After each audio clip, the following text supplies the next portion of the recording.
Hey there, welcome back to Reddit XO, the best channel for Reddit cheating stories. Be sure to like, subscribe, and hit the bell notification for more stories like these. I ignored my cheating wife's calls when creepy karma finally found her, and she was crying for help in despair just 3 months after having a baby with new daddy. My wife and I have known each other since November of 2013 and started dating immediately. At the time of typing this, I'm 28 and she's 24. We met when she was 17. And I was 21. 1 year and it got kind of rocky, but we put it back together and stuck with it. We got married on May 16 of 2016. We had our baby boy 2 years ago. Just 2 days ago, she told me she was seeing another man and that it was physical. She had been seeing him for 3 weeks at that point. I asked her if she thought I should leave, and if I should take our son with me. She nodded, so I just went into the other room and went to bed, just in shock, stared at the ceiling the entire next day in between taking care of our son. The next day, I threw what I could in my car and left. I want to clarify that I have a terrible drinking problem. And it has consumed me. And now that it has ruined my life, I can't let it ruin my son's life. I'll be going to meetings immediately. We've been happy together all these years, made sacrifices for one another, and have enjoyed each other. We lived in a city for 3 years after we got married as she was advancing her career. I was managing a retail store and making really good money. She was managing a restaurant and she was making really good money, but we never saved. We've always been terrible with our spending. On Valentine's Day 2017, we tried for a baby and got pregnant on the first try. Our debts were piling up and we had no health insurance. I quit my managing jobs so I could get a different job and qualify for insurance for her. You never know what can happen during a pregnancy. We decided she should keep her since she loved her job and is very passionate about it. I got another job and got insurance. That November, we welcomed our son into the world on her due date. Happy and healthy. The birth was natural, and I held her hand through the entire process and watched my son enter this world and even cut the cord. We were so happy and so in love. Once the insurance paid out, I quit the job because it was awful and went back to the same company I was working for. Our debts continued piling up, and we wound up with a Chapter 13 bankruptcy. We were surviving, though. We just lived our lives for 1.5 years after that and loved each other and raised our son. She begged me to move to another city for another job offer with the same company and a substantial pay raise. I told her I didn't want to give up what we had there. But she continued pushing and pushing, and 3 months later I finally said duck it and gave in and told her we could move once again and start over in the new city. I gave up everything I loved about what I was doing there in our home that we both loved. We had so much room there in a fenced yard for our son. We moved 5 months ago and I just wound up working for her for simplicity's sake since we were having such a hard time finding a good reliable daycare. There were days where we just worked opposite shifts just to make it work. I felt less of a man and fell into a deep depression, became cold and distant to her, and eventually we only had sex once a few weeks. I stopped taking the time to look her in the eyes, hugging her, kissing her, touching her. We became almost like roommates with a kid. We never talked about it, though. She ignored me, too. But I know she could see the sadness in my eyes. But she just seemed so happy with what she was doing. And I couldn't just walk away from that or tell her we needed to go somewhere else. Our apartment was abysmally small, like tiny. We had nowhere to enjoy each other's company like we used to, nowhere for our son just to play and run and laugh. So cramped, I should have done something, gone to a counselor, tried to find a job I loved, but I just rotted.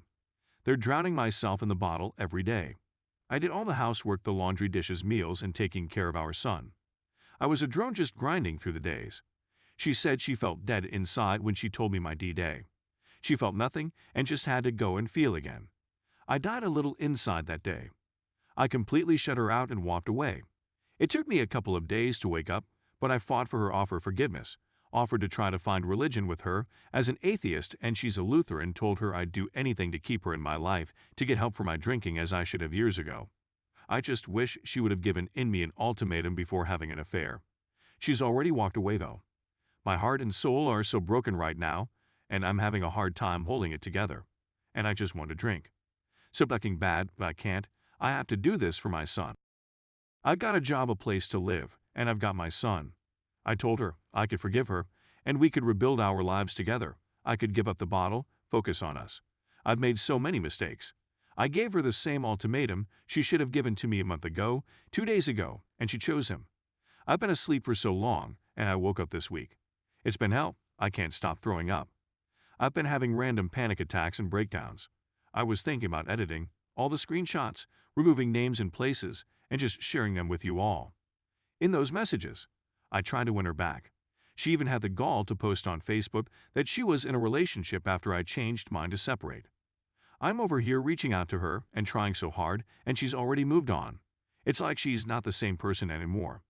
I sent her my closing statement from our relationship today. Going forward, we will only talk about money and our son until the divorce.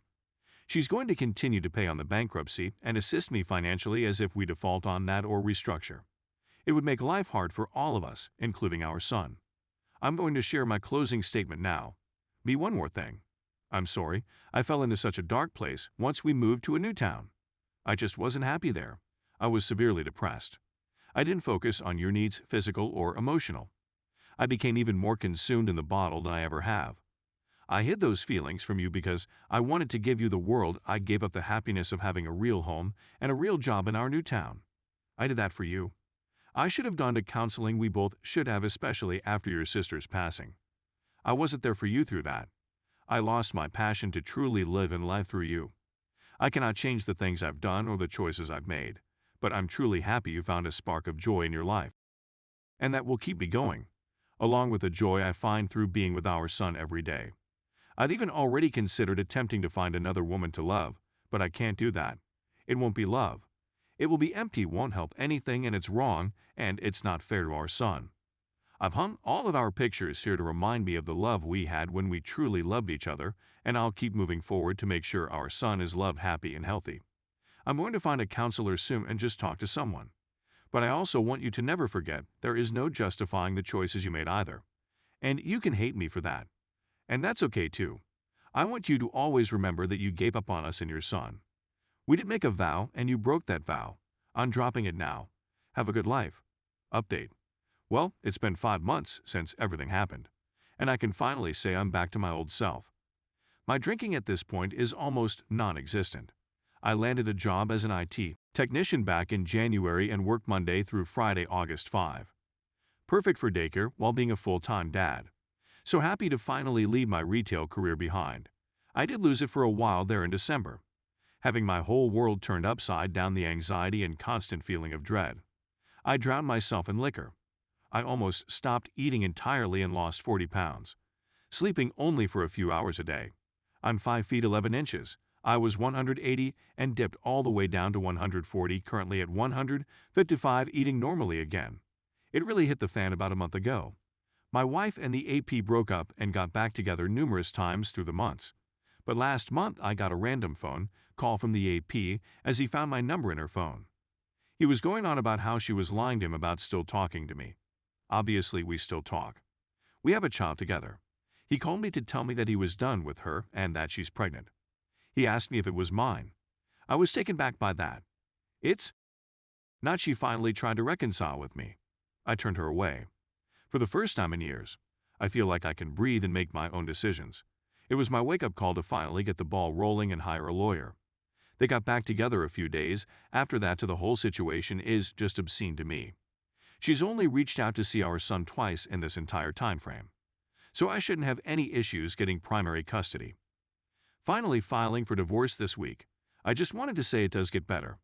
I was blind to just how manipulative and controlling she was. And now that I've been on my own for 5 months, nothing but good things have come my way. I do still get lonely sometimes, but my son keeps my mind off of things and certainly keeps me busy. It's just a good feeling knowing I don't need her. I don't think I ever did in the first place. I became codependent to a toxic person. The best thing I ever did was finally let her go. Update. It's almost hard to believe how much time has passed. In 3 months, it will have been a year since I walked out that door. Life certainly does go on. Don't give up no matter how low you get. Pick yourself up and get it together. Let time heal your wounds. Not many bad days anymore, though I still relive some of the trauma in my dreams. Wake up to wipe a few tears and go back to sleep. I do try my best to not think about it or let it get to me like I used to. Still not completely divorced yet. My lawyer is still finalizing the parenting plan. We both took the parenting class. Judge granted me custody during the action. I doubt getting primary custody will be any sort of issue at this point. She pays me child support, and I pay her my contribution to our Chapter 13.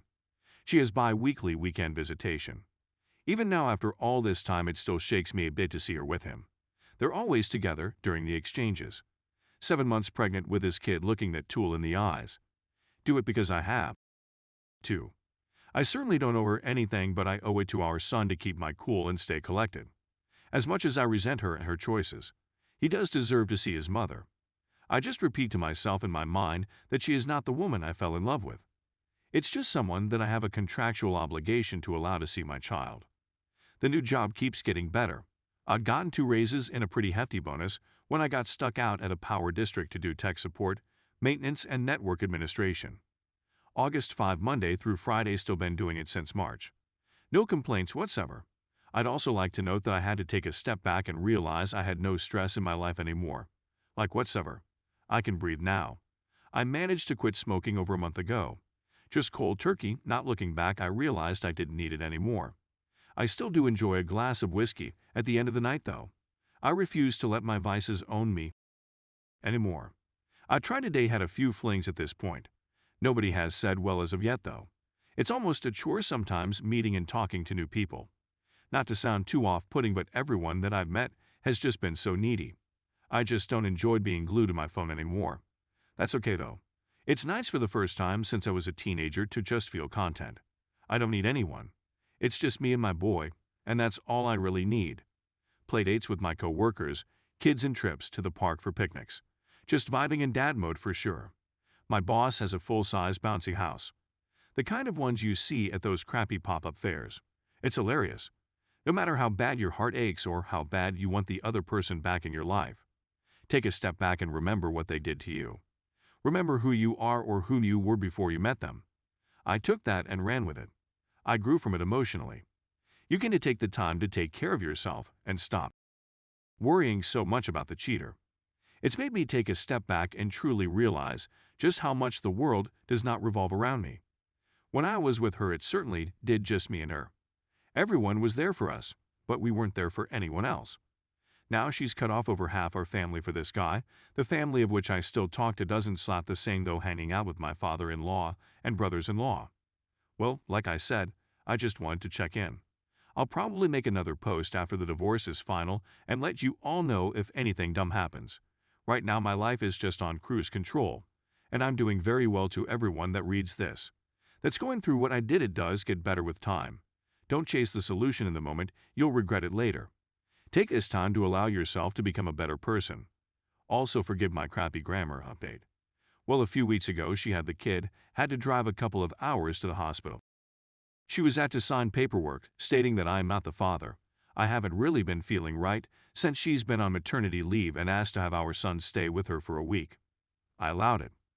This is the first time I've been away from my child for more than a couple of days. I feel completely out of sync with my routine. Then my dad texted me this morning and said that she must be going for the Mother of the Year award with how many photos she's posting. I know it's just her form of self-validation, being the perfect mother. I don't think it should bother me, but like hell it does. I almost feel disgusted with myself that it does, though. I'm unsure if I'm in some sort of regression. I just feel so down today. I want to crawl into a hole, etc. I just have to get the DNA test done to show the court that it's not my kid, and it'll be over. My lawyer is collaborating with her to get it scheduled. It's almost been a year, 20 days until my 1-year anniversary of D-Day. It's getting to the point where I won't keep replaying it all in my head at night, staring at the ceiling. I don't know.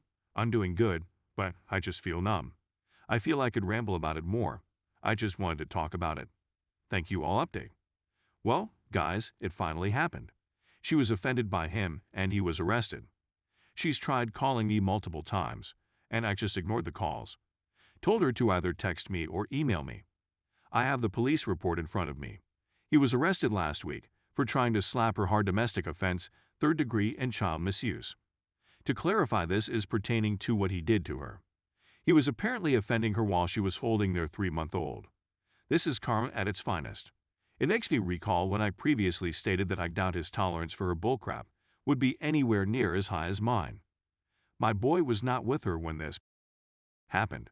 I gave all of this information to my lawyer and I will see what he comes up with. Also got my DNA swab finally sent off yesterday. Almost time to put this all behind me. Things are still going great for me, and the boy got him enrolled in preschool to start in the fall. Still doing systems/network admin at the power district, and I just got my own place. A whole house for just me and the boy. Life's on easy mode.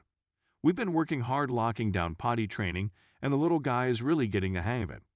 Still haven't met anyone worth investing my time in. More or less just putting that on the back burner for now.